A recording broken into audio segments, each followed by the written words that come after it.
ಇದ್ದಿದ್ದು ಇದ್ದ ಹಾಗೆ.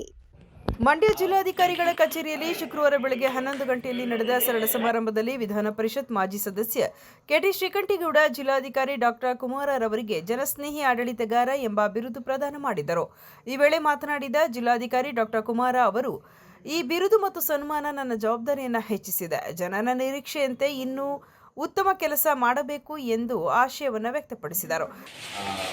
ಇದು ನಿಮ್ಮೆಲ್ಲರಿಗೂ ಕೂಡ ನಾನು ಆಭಾರಿ ಮತ್ತು ಅಭಿನಂದನೆ. ಅದೆಲ್ಲದಕ್ಕಿಂತ ಹೆಚ್ಚಾಗಿ ನಮ್ಗೆ ಯಾವುದಾದ್ರೂ ಈ ಥರ ಒಂದು ಸನ್ಮಾನಗಳು ಮಾಡ್ತಾ ಇದ್ದಾರೆ ಅಂದರೆ ಅದರ ಅರ್ಥ ನಾವಿನ್ನೂ ಹೆಚ್ಚು ಕೆಲಸ ಮಾಡಬೇಕು ಮತ್ತು ನಾವು ಇನ್ನೂ ಕೂಡ ನಮ್ಮ ಜವಾಬ್ದಾರಿ ಜಾಸ್ತಿ ಅಂತ ನಾನು ಭಾವಿಸ್ಕೊಂಡಿದ್ದೇನೆ. ಹಾಗಾಗಿ ನೀವು ನನ್ನಲ್ಲಿರುವಂಥ ಪ್ರೀತಿಗೆ ಮತ್ತು ಅಭಿಮಾನಕ್ಕೆ ನಾನು ಸದಾ ಚಿರಋಣಿಯಾಗಿರ್ತೇನೆ ಮತ್ತು ಇನ್ನೂ ನನ್ನ ಜವಾಬ್ದಾರಿಯನ್ನು ಹೆಚ್ಚಿದ್ದೀರ. ವಿಧಾನ ಪರಿಷತ್ ಮಾಜಿ ಸದಸ್ಯ ಕೆಟಿ ಶ್ರೀಕಂಠೇಗೌಡ ಮಾತನಾಡಿ, ಜಿಲ್ಲಾಧಿಕಾರಿ ಡಾಕ್ಟರ್ ಕುಮಾರರವರು ಅಪರೂಪದ ಜಿಲ್ಲಾಧಿಕಾರಿ ಎಂದು ಬಣ್ಣಿಸಿದರು. ಜನಸ್ನೇಹಿ ಆಡಳಿತಗಾರರಾಗಿರುವ ಜೊತೆಗೆ ಉದಾತ್ತ ನಡವಳಿಕೆ ಹೊಂದಿದ್ದಾರೆ ಎಂದರು.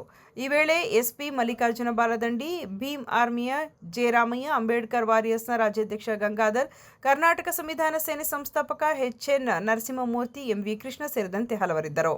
ಅತ್ಯಂತ ಅಪರೂಪದ ಜಿಲ್ಲಾಧಿಕಾರಿ ಇವತ್ತು ಅವರ ಜನಸ್ನೇಹಿ ನಡವಳಿಕೆಯಿಂದಾಗಿ ನಮ್ಮ ಎಲ್ಲ ಪ್ರಗತಿಪರ ಸ್ನೇಹಿತರು ಸೇರಿ ಜನಸ್ನೇಹಿ ಜಿಲ್ಲಾಧಿಕಾರಿಗಳು ಅನ್ನುವ ಬಿರುದನ್ನು ಕೊಡುವ ಗೌರವಿಸುವಂಥ ಕೆಲಸ ಈಗ ನಡೆದಿದೆ. ಅವರ ಈ ಉದಾತ್ತ ನಡವಳಿಕೆ ಮತ್ತು ನಿಷ್ಪೃಹ ನಡವಳಿಕೆ ನಿರಂತರವಾಗಿ ಮುಂದುವರಿತಾ ಮತ್ತೂ ಜನರ ಪ್ರೀತಿಯನ್ನು ಹೆಚ್ಚಿನ ಪ್ರಮಾಣದಲ್ಲಿ ಗಳಿಸಲಿ. ಅತ್ಯಂತ ಅಪರೂಪದ ಅಧಿಕಾರದ ಈ ಸ್ವಭಾವವನ್ನು ನಿರಂತರವಾಗಿ ಮುಂದುವರಿಸ್ಕೊಂಡು ಹೋಗ್ತಾ ಒಬ್ಬ ಜನಪರ ಅಧಿಕಾರಿಯಾಗಿ ರೂಪುಕೊಳ್ಳಿ. ಆ ಮೂಲಕ ತಮ್ಮ ವ್ಯಕ್ತಿಯನ್ನು ಇನ್ನೂ ಹೆಚ್ಚಿನ ಮಟ್ಟದಲ್ಲಿ ಗಟ್ಟಿ ಮಾಡಿಕೊಳ್ಳಿ ಅಂತ ಹೇಳಿ ನಿಮ್ಮೆಲ್ಲರ ಪರವಾಗಿ ಕೋರ್ತಾ ಅಭಿನಂದಿಸಿ. ಸುದ್ದಿ 3 ವಾಹಿನಿಯ ಹೆಚ್ಚಿನ ಮಾಹಿತಿಗಾಗಿ ಸಬ್ಸ್ಕ್ರೈಬ್ ಆಗಿ ಹಾಗೂ ಬೆಲ್ ಬಟನ್ ಒತ್ತಿ.